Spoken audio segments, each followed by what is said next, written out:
Hey everyone, what's up? It's your boy Xeno Martinez coming at you with another video. Period! So all foolishness aside, for this video, I'll be going over my top 5 tips for new and aspiring healers. Now, I know that the topic has been already covered by some content creators, but let's be real. Most of them are not healer mains, and their healer gameplay got me feeling like I don't even know what to say. I feel like this is a joke on me. Now, all tea and shade aside, this video is for healers by a healer. So, let's get into it. DJ, pop that intro.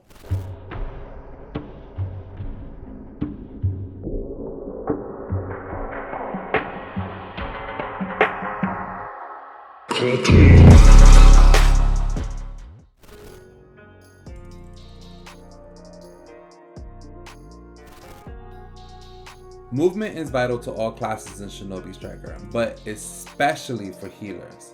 As supporter type healers, we have to constantly be on the move. Staying stationary leaves you more vulnerable to attack because enemy teams will be targeting you, and nothing says kill me more than a sitting duck. I won't be covering how to improve your movement in this video, but I recommend checking out Hidden Roses and the Devastator's tutorials. These videos are what I use to improve my mobility in the game and cannot recommend them more, especially because not using good movement means that you're slower on the battlefield, which leaves you not only vulnerable to attack, but also makes traveling to your teammates more challenging. As a healer, you need to be able to quickly evade your opponents and also come to the aid of your allies at the same time. And to be real with you, if you find yourself doing a lot of this on your online matches, then you're doing it all wrong.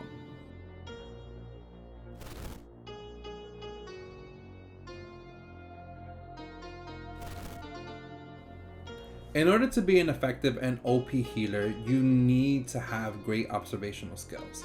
As healers, we must be mindful of our surroundings, especially regarding the health of our allies.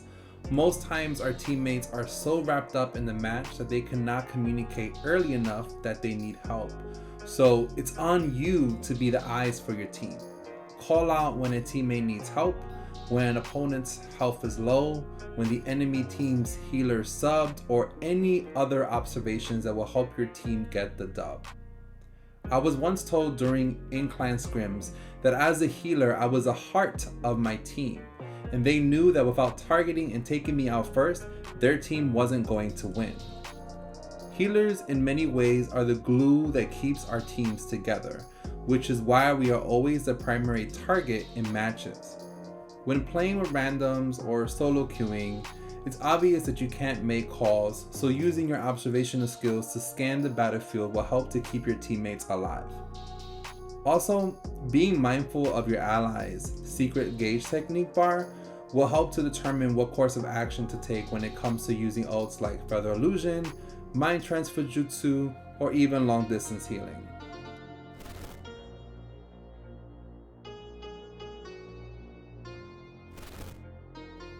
You probably noticed in the tail end of that last clip that I was playing more aggressively than I've recommended. And that's because you shouldn't do that unless you're confident in your ability to evade and defend against incoming attacks. As I mentioned earlier, healers are the primary target for enemy teams. So staying high up and out of sight is the best way to ensure that the enemy team can't find you.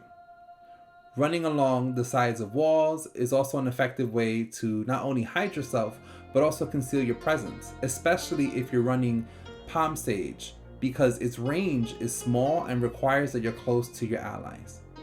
Maintaining your distance and staying out of sight is very important when running Mind Transfer Palm Sage, because although it heals your teammates from afar, it also leaves a huge target on your back. In high key, I wouldn't even recommend running that jutsu without Water Pillar, because basically you're a sitting duck and begging to be one-shotted. When I was learning to improve my healer gameplay, a village mate once told me that a good healer is one that never touches the ground. And to be honest, the greatest compliment that you can give the healer on the enemy team is to ask, "Where's the healer?" Staying out of sight and constantly on the move helps your allies focus on the match.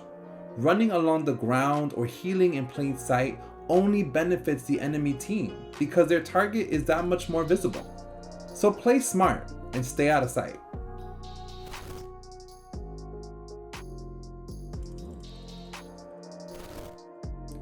Leaning on your observational skills will help you to find opportunities to land ults like Feather Illusion or long distance heals.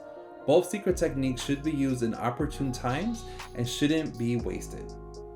Make sure when using Feather Illusion that you're prioritizing the enemy healer on combat or using it to capture the flag or a base when playing alternate game modes. I would also save long distance heals for when your teammates are in trouble and you can't make it to them in time, or when ults like Grandstand Mausoleum or 128 Palms have been activated. Using long distance at the right time can help to turn the tide in battle. And of course, these are just 2 ults among many, but the principle remains the same. Be patient and wait for the right time to use your secret technique. Also, be sure to find an opportunity to help your teammates kill someone by coming in to land the stun and then backing out. Remember that healers have the longest stun in the game, so use that to your team's advantage. But do not be too aggressive. Come in for the hit and then back out, and once again get out of sight.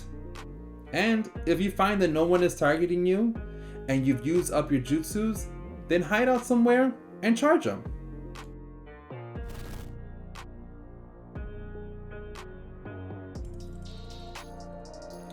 Knowing your jutsus and understanding how they influence your style of gameplay is extremely important.